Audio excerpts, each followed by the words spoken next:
यथार्थ मोक्ष।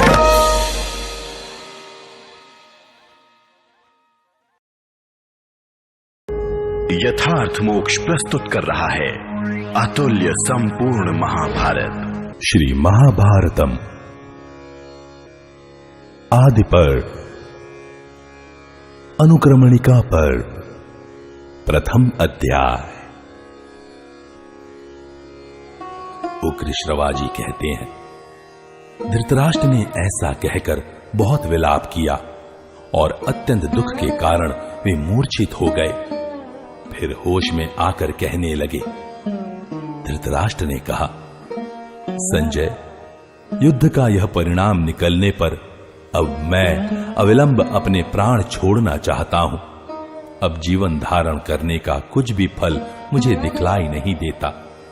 उग्रश्रवाजी कहते हैं, जब राजा धृतराष्ट्र दीनतापूर्वक विलाप करते हुए ऐसा कह रहे थे और नाग के समान लंबी सांस ले रहे थे तथा बार बार मूर्छित होते जा रहे थे, तब बुद्धिमान संजय ने यह सारगर्भित प्रवचन किया। संजय ने कहा, महाराज, आपने परम ज्ञानी देवर्षि नारद एवं महर्षि व्यास के मुख से महान उत्साह से युक्त एवं परम पराक्रमी नृपतियों का चरित्र श्रवण किया है। आपने ऐसे ऐसे राजाओं के चरित्र सुने हैं जो सर्व सद्गुण संपन्न महान राजवंशों में उत्पन्न, दिव्य अस्त्र शस्त्रों के पारदर्शी एवं देवराज इंद्र के समान प्रभावशाली थे, जिन्होंने धर्म युद्ध से पृथ्वी पर विजय प्राप्त की, बड़ी बड़ी दक्षिणा वाले यज्ञ किए, इस लोक में उज्जवल यश प्राप्त किया और फिर काल के काल में समा गए। इनमें से महारथी शैब्य, विजय वीरों में श्रेष्ठ सृंजय, सुहोत्र, रंतिदेव, काक्षीवान, औशिज, बाहलीक, दमन, चैद्य, शर्याति, अपराजित नल, शत्रुघाती विश्वामित्र, महाबली अंबरीश, मरुत्त, मनु, इक्ष्वाकु, गय, भरत, दशरथ नंदन श्री राम, शशबिंदु, भगीरथ, महाभाग्यशाली कृतवीर्य, जन्मेजय और वे शुभ कर्मा ययाति, जिनका यज्ञ देवताओं ने स्वयं करवाया था, जिन्होंने अपनी राष्ट्रभूमि को यज्ञों की खान बना दिया था और सारी पृथ्वी यज्ञ संबंधी यूपों से अंकित कर दी थी। इन 24 राजाओं का वर्णन पूर्व काल में देवर्षि नारद ने पुत्र शोक से अत्यंत संतप्त महाराज श्वेत्य का दुख दूर करने के लिए किया था।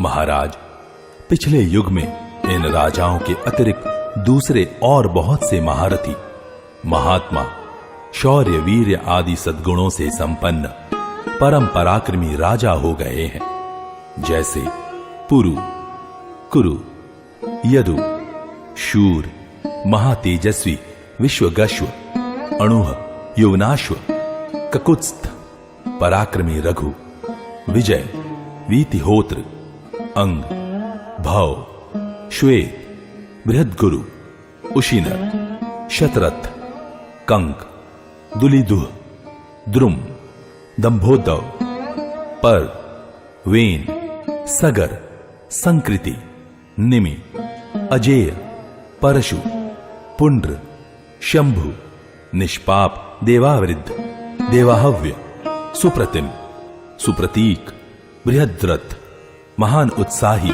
और महाविनयी सुक्रतु, निषदराज नल, सत्यव्रत, शांत भय, सुमित्र, सुबल, प्रभु, जानुजंग, अनरण्य, अर्क, प्रियभृत्य, शुचिव्रत, बलबंधु, निरामर्द, केतुश्रृंग, बृहद्वल, धृष्टकेतु, बृहत्केतु, दीप्त केतु, निरामय, अविक्षित, चपल, धूर्त, कृतबंधु, दृढ़ेशुधि, महापुराणों में सम्मानित प्रत्यंग, परहा और श्रुति, ये और इनके अतिरिक्त दूसरे सैकड़ों तथा हजारों राजा सुने जाते हैं, जिनका सैकड़ों बार वर्णन किया गया है, और इनके सिवा दूसरे भी जिनकी संख्या पद्यों में कही गई है, बड़े बुद्धिमान और शक्तिशाली थे महाराज।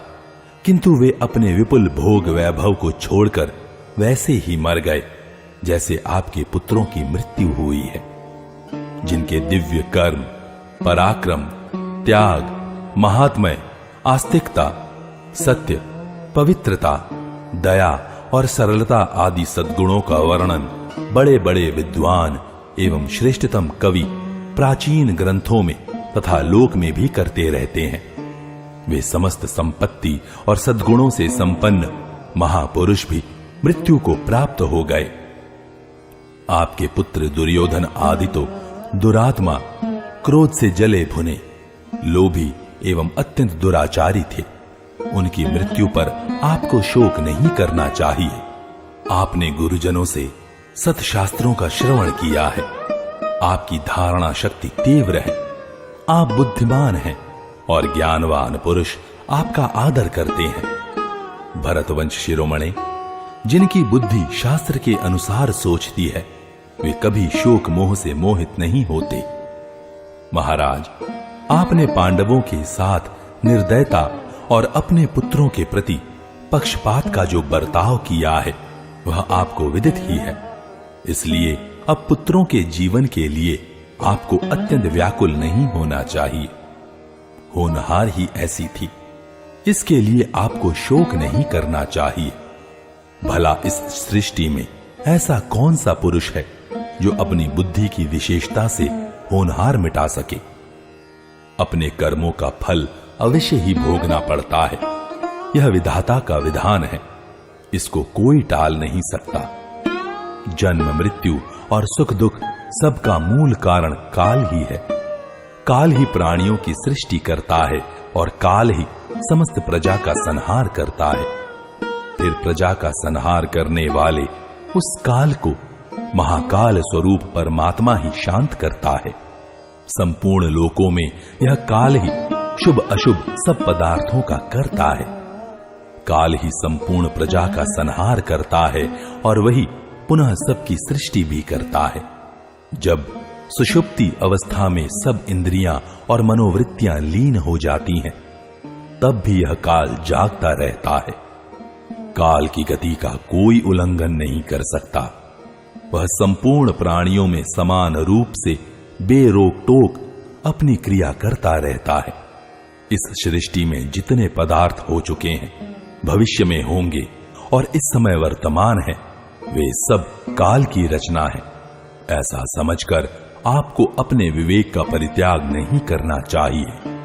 उग्र श्रवाजी कहते हैं, सूतवंशी संजय ने यह सब कहकर पुत्र शोक से व्याकुल नरपति धृतराष्ट्र को समझाया, बुझाया और उन्हें स्वस्थ किया। इसी इतिहास के आधार पर श्री कृष्ण द्वैपायन ने इस परम पुण्यमय उपनिषद रूप महाभारत का निरूपण किया। विद्वज्जन लोक में और श्रेष्ठतम कवि पुराणों में सदा से इसी का वर्णन करते आए हैं। महाभारत का अध्ययन अंतःकरण को शुद्ध करने वाला है।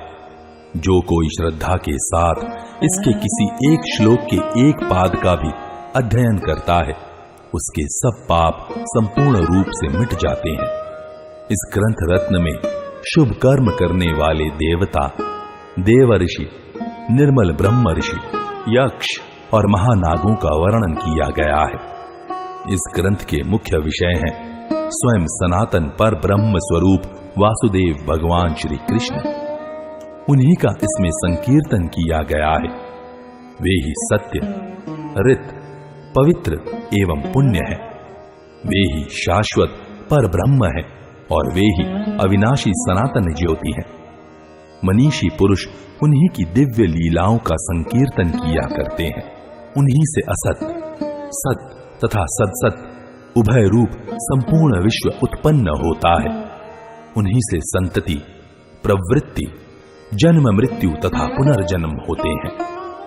इस महाभारत में जीवात्मा का स्वरूप भी बतलाया गया है एवं जो सत्व, रज, तम इन तीनों गुणों के कार्य रूप 5 महाभूत हैं, उनका तथा जो अव्यक्त प्रकृति आदि के मूल कारण परम ब्रह्म परमात्मा है, उनका भी भलीभांति निरूपण किया गया है। ध्यान योग की शक्ति से संपन्न जीवन मुक्त यतिवर दर्पण में प्रतिबिंब के समान अपने हृदय में अवस्थित उन्हीं परमात्मा का अनुभव करते हैं। जो धर्मपरायण पुरुष श्रद्धा के साथ सर्वदा सावधान रहकर प्रतिदिन इस अध्याय का सेवन करता है, वह पाप ताप से मुक्त हो जाता है।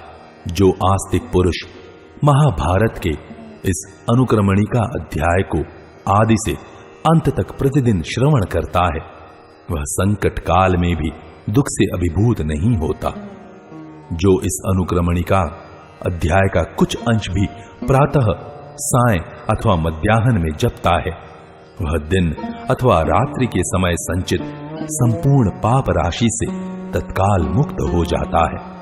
यह अध्याय महाभारत का मूल शरीर है। यह सत्य एवं अमृत है। जैसे दही में नवनीत, मनुष्यों में ब्राह्मण, वेदों में उपनिषद, औषधियों में अमृत, सरोवरों में समुद्र और चौपायों में गाय सबसे श्रेष्ठ है, वैसे ही उन्हीं के समान इतिहासों में यह महाभारत भी है। जो श्राद्ध में भोजन करने वाले ब्राह्मणों को अंत में इस अध्याय का 1/4 भाग अथवा श्लोक का 1 चरण भी सुनाता है, उसके पितरों को अक्षय अन्नपान की प्राप्ति होती है। इतिहास और पुराणों की सहायता से ही वेदों के अर्थ का विस्तार एवं समर्थन करना चाहिए। जो इतिहास एवं पुराणों से अनभिज्ञ है, उससे वेद डरते रहते हैं कि कहीं यह मुझ पर प्रहार कर देगा। जो विद्वान श्री कृष्ण द्वैपायन द्वारा कहे हुए इस वेद का दूसरों को श्रवण कराते हैं, उन्हें मनोवांछित अर्थ की प्राप्ति होती है और इससे भ्रूण हत्या आदि पापों का भी नाश हो जाता है, इसमें संदेह नहीं है। जो पवित्र होकर प्रत्येक पर्व पर इस अध्याय का पाठ करता है, उसे संपूर्ण महाभारत के अध्ययन का फल मिलता है, ऐसा मेरा निश्चय है। जो पुरुष श्रद्धा के साथ प्रतिदिन इस महर्षि व्यास प्रणीत ग्रंथ रत्न का श्रवण करता है, उसे दीर्घ आयु, कीर्ति और स्वर्ग की प्राप्ति होती है। प्राचीन काल में सब देवताओं ने इकट्ठे होकर तराजू के एक पलड़े पर चारों वेदों को और दूसरे पर महाभारत को रखा, परंतु जब यह रहस्य सहित चारों वेदों की अपेक्षा अधिक भारी निकला, तभी से संसार में यह महाभारत के नाम से कहा जाने लगा। सत्य के तराजू पर तौलने से यह ग्रंथ महत्व, गौरव अथवा गंभीरता में वेदों से भी अधिक सिद्ध हुआ है। अतएव महत्ता, भार अथवा गंभीरता की विशेषता से ही इसको महाभारत कहते हैं। जो इस ग्रंथ के निर्वचन को जान लेता है, वह सब पापों से छूट जाता है। तपस्या निर्मल है, शास्त्रों का अध्ययन भी निर्मल है, वर्णाश्रम के अनुसार स्वाभाविक वेदोक्त विधि भी निर्मल है और कष्ट पूर्वक उपार्जन किया हुआ धन भी निर्मल है, किंतु वे ही सब विपरीत भाव से किए जाने पर पापमय है, अर्थात दूसरे के अनिष्ट के लिए किया हुआ तप, शास्त्राध्ययन और वेदोक्त स्वाभाविक कर्म तथा क्लेश पूर्वक उपार्जित धन भी पापयुक्त हो जाता है। इस प्रकार श्री महाभारत आदि पर्व के अंतर्गत अनुक्रमणिका पर्व में पहला अध्याय पूरा हुआ।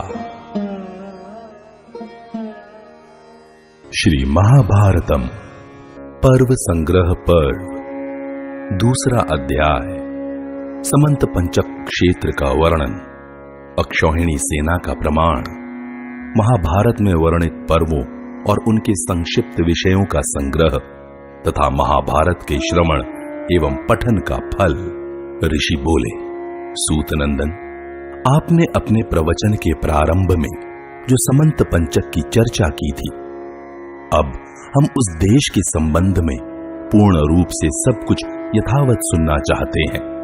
उग्र श्रवाजी ने कहा, साधु शिरोमणि विप्रगण, अब मैं कल्याणदायिनी शुभ कथाएं कह रहा हूं, उसे आप लोग सावधान चित्त से सुनिए और इसी प्रसंग में समंत पंचक क्षेत्र का वर्णन भी सुन लीजिए। त्रेता और द्वापर की संधि के समय शस्त्रधारियों में श्रेष्ठ परशुराम जी ने क्षत्रियों के प्रति क्रोध से प्रेरित होकर अनेकों बार क्षत्रिय राजाओं का संहार किया। अग्नि के समान तेजस्वी परशुराम जी ने अपने पराक्रम से संपूर्ण क्षत्रिय वंश का संहार करके समंत पंचक क्षेत्र में रक्त के 5 सरोवर बना दिए। क्रोध से आविष्ट होकर परशुराम जी ने उन रक्त रूप जल से भरे हुए सरोवरों में रक्तांजलि के द्वारा अपने पितरों का तर्पण किया। यह बात हमने सुनी है। तदनंतर ऋचीक आदि पितृगण परशुराम जी के पास आकर बोले, महाभाग राम, सामर्थ्यशाली भृगुवंश भूषण परशुराम, तुम्हारी इस पितृभक्ति और पराक्रम से हम बहुत ही प्रसन्न हैं। महाप्रतापी परशुराम, तुम्हारा कल्याण हो। तुम्हें जिस वर की इच्छा हो हमसे मांग लो। परशुराम जी ने कहा, यदि आप सब हमारे पितर मुझ पर प्रसन्न हैं और मुझे अपने अनुग्रह का पात्र समझते हैं, तो मैंने जो क्रोधवश क्षत्रिय वंश का विध्वंस किया है, इस कुकर्म के पाप से मैं मुक्त हो जाऊं और ये मेरे बनाए हुए सरोवर पृथ्वी में प्रसिद्ध तीर्थ हो जाएं। यही वर मैं आप लोगों से चाहता हूं। तदनंतर ऐसा ही होगा, यह कहकर पितरों ने वरदान दिया। साथ ही अब बचे खुचे क्षत्रिय वंश को क्षमा कर दो, ऐसा कहकर उन्हें क्षत्रियों के संहार से भी रोक दिया। इसके पश्चात परशुराम जी शांत हो गए। उन रक्त से भरे सरोवरों के पास जो प्रदेश है उसे ही समंत पंचक कहते हैं। यह क्षेत्र बहुत ही पुण्यप्रद है। जिस चिन्ह से जो देश युक्त होता है और जिससे जिसकी पहचान होती है, विद्वानों का कहना है कि उस देश का वही नाम रखना चाहिए। जब कलियुग और द्वापर की संधि का समय आया, तब उसी समंत पंचक क्षेत्र में कौरवों और पांडवों की सेनाओं का परस्पर भीषण युद्ध हुआ। भूमि संबंधी दोषों से रहित उस परम धार्मिक प्रदेश में युद्ध करने की इच्छा से 18 अक्षौहिणी सेनाएं इकट्ठी हुई थीं। ब्राह्मणों, वे सब सेनाएं वहां इकट्ठी हुईं और वहीं नष्ट हो गई। द्विजवरों, इसी से इस देश का नाम समंत पंचक पड़ गया।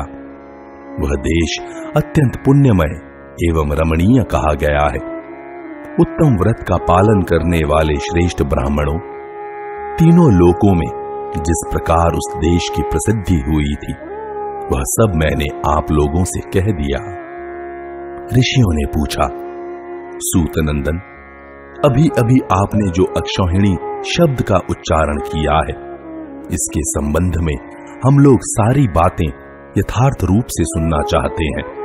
अक्षौहिणी सेना में कितने पैदल, घोड़े, रथ और हाथी होते हैं, इसका हमें यथार्थ वर्णन सुनाइए, क्योंकि आपको सब कुछ ज्ञात है।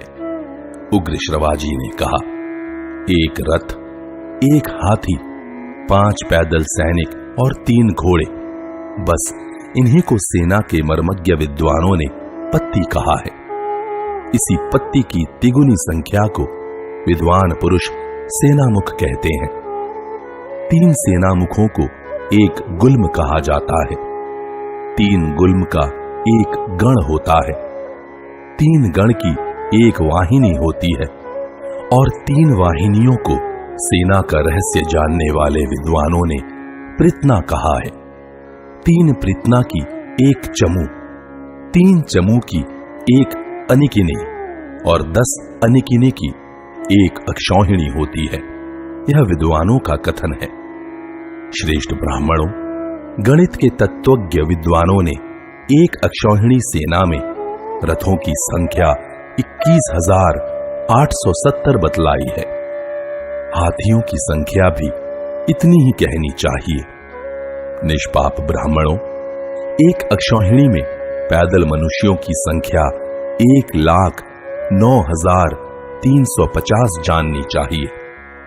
एक अक्षौहिणी सेना में घोड़ों की ठीक ठीक संख्या 65,610 कही गई है। तपोधनों, संख्या का तत्व जानने वाले विद्वानों ने इसी को अक्षौहिणी कहा है, जिसे मैंने आप लोगों को विस्तार पूर्वक बताया है। श्रेष्ठ ब्राह्मणों, इसी गणना के अनुसार कौरव पांडव दोनों सेनाओं की संख्या 18 अक्षौहिणी थी। अद्भुत कर्म करने वाले काल की प्रेरणा से समंत पंचक क्षेत्र में कौरवों को निमित्त बनाकर इतनी सेनाएं इकट्ठी हुईं और वहीं नाश को प्राप्त हो गईं। अस्त्र शस्त्रों के सर्वोपरि मर्मज्ञ भीष्म पितामह ने 10 दिनों तक युद्ध किया।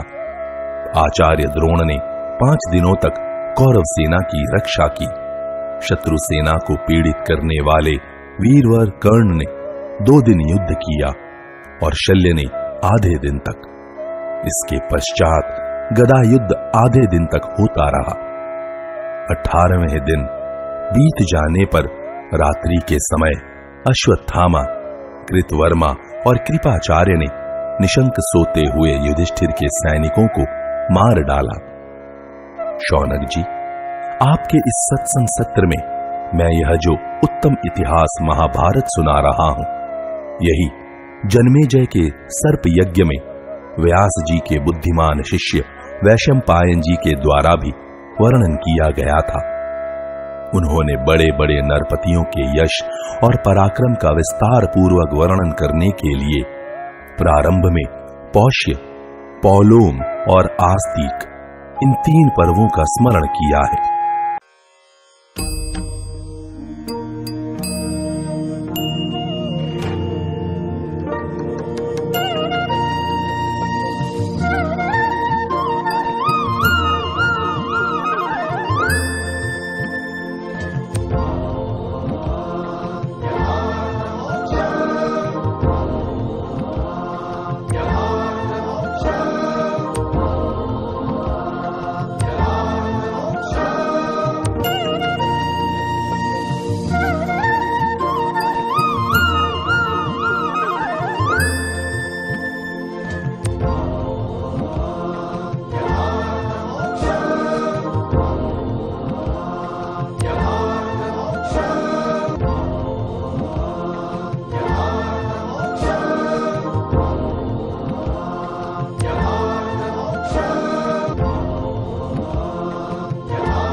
यथार्थ मोक्ष।